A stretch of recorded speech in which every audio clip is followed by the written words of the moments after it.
Hey guys, what's up? Welcome back to the channel. Today's Thursday, February the 1st, first of the month, and we got 4 very interesting games on today's schedule. We're going to break them down in just a bit. Before we get to those games, guys, quick shout out to my regulars. You guys that visit my channel every single day, support my work, you hit that like button. You're here, guys, through the tough times, through the good times. Just want to give a shout out, guys, tell you that I appreciate all of you. Tonight, like we said, 4 games, very interesting. We're going to dissect every single one. Try to find an edge, guys, and as usual, try to come up with some winners. So, let's not waste any more time. Get right down to business, guys, and make some money. Let's go. All right, now first we got the Lakers in Boston taking on the Celtics. One of the classic matchups, guys. Lakers-Celtics in Boston Garden. The Lakers coming into this game, 2 wins in their last 5 on a downtrend, coming off a couple of blowout losses to the Houston Rockets and the Atlanta Hawks. Team not playing well. On the injury report, Anthony Davis listed as questionable. He didn't play in Atlanta. Do got to check his status for tonight. The Celtics, 4 wins in their last 5 on an uptrend, but in their last 3 have looked a little shaky. They did get blown out by the Clippers by 19. They followed that up with a couple wins, but tough ones, guys. 6 points against the Pelicans and just 5 points against the Indiana Pacers.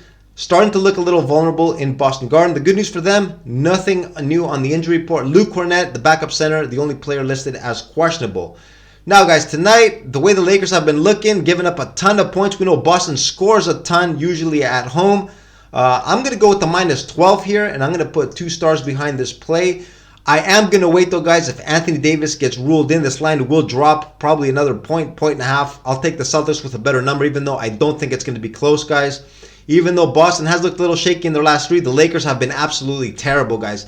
Just look at what they've done on defense, giving up 144 to Boston, 135 to Houston, and 138 in their last one in Atlanta. You can't win games giving up almost 140 points a game. Plus, I've seen LeBron James, guys, in post-game interviews. He's looked a little on edge, frustrated with some of the questions. He knows he's in the twilight part of his career, and if he's going to make another title run, he's not going to do it with this group, and he knows this. I think Boston, guys, is going to dominate this game. I'm going to take him here with the minus 12. All right, up next, we got the Indiana Pacers in New York taking on the Knicks. The Pacers, 3 wins in their last 5. Got a 3-game winning streak snapped in their last game against Boston. Just a 5-point loss. Played pretty well in that game.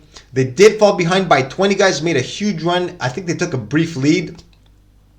Shows the fighting spirit on this team. Rick Carlisle has his guys playing tough. The team is uptrending, playing pretty well overall. They do have some injury concerns, though, guys. Tyrese Halliburton, listed as questionable, the all-star starter.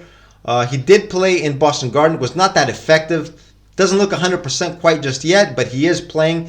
T.J. McConnell, Jalen Smith, Benedict Mathurin, those players also listed as questionable. Important players, they're all in the rotation. The New York Knicks, they are red hot, 8-game winning streak, the hottest team in the league at the moment, 31-17 on the year. They are really struggling with injuries.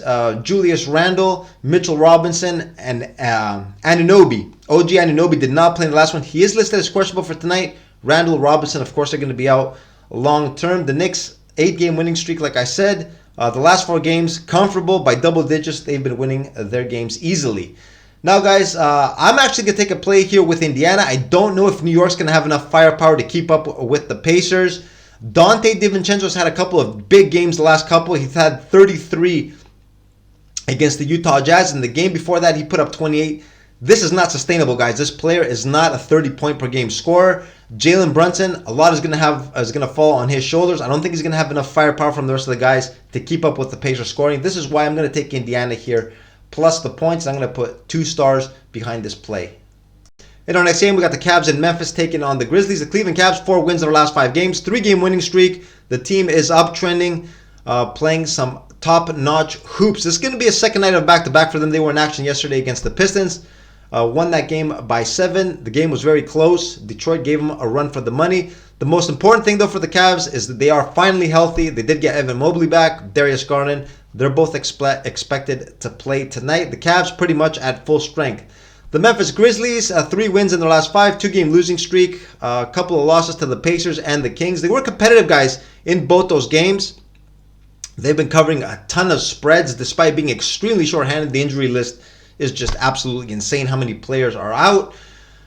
Tonight, they are rested, though, catching Cleveland on the second night of back-to-back. But, guys, the quality The difference between these two teams at the moment is absolutely huge. Cleveland does not play down to any competition. When they get a chance to beat down on some of these lower tier teams, they do that. Even though it is the second night of a back-to-back, guys, I'm going to take Cleveland here with the -8. I think they're going to dominate this game. 2 stars behind this play. All right, up next, we got the Philadelphia 76ers in Utah taking on the Jazz. The Sixers, they have lost 4 straight games, guys, struggling with injuries. Joel Embiid went down once again. He did play in Golden State after missing the game in Portland, came back, re-injured his knee, guys, going to be out again. This guy just can't stay on the court, very injury prone. Joel Embiid, Tyrese Maxey also did not play against the Golden State Warriors, listed as questionable for tonight. Team is struggling on a downtrend. The Utah Jazz, they came back from a long road trip, guys. 2 wins in their last 5, 2-game losing streak. The last 2 have been beatdowns, guys. Got blown out in Brooklyn, got blown out in New York. They're going to be happy to be back home, where they are 15-6 on the year. One of the tougher teams in the NBA at home. The reason for this 4.5-point line, lots of injuries for Philly. Utah strong at home. But guys, this spot, I'm not really a fan of the first game back from a road trip. Those of you that watch my videos know that it is a tough spot for any team coming back from a long trip. Utah playing their first game back. Don't know how sharp they're going to be. Philly, guys, we know they've been struggling, 4-game losing streak and all these injuries without Joel Embiid. But I'm actually going to take the points here with Philly only, guys, if Tyrese Maxey plays. If Tyrese Maxey gets back in the lineup, I'm going to take Philly here.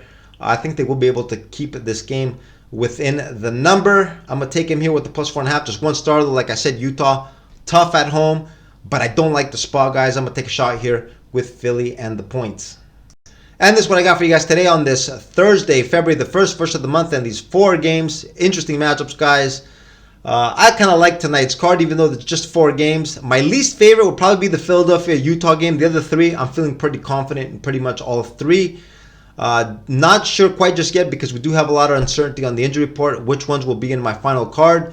I will post them, guys, an hour before tip-off when we get more clarity on who's going to be in and out. So if you're interested, check back again for my best bet of the day, maybe best bets of the day. Also, on my Twitter, as you can see, I pick 'em NBA bets. And guys, with that being said, I'm going to wrap up the video right here. I'm going to wish you all good luck on your plays, and I'll check you all again tomorrow. Later.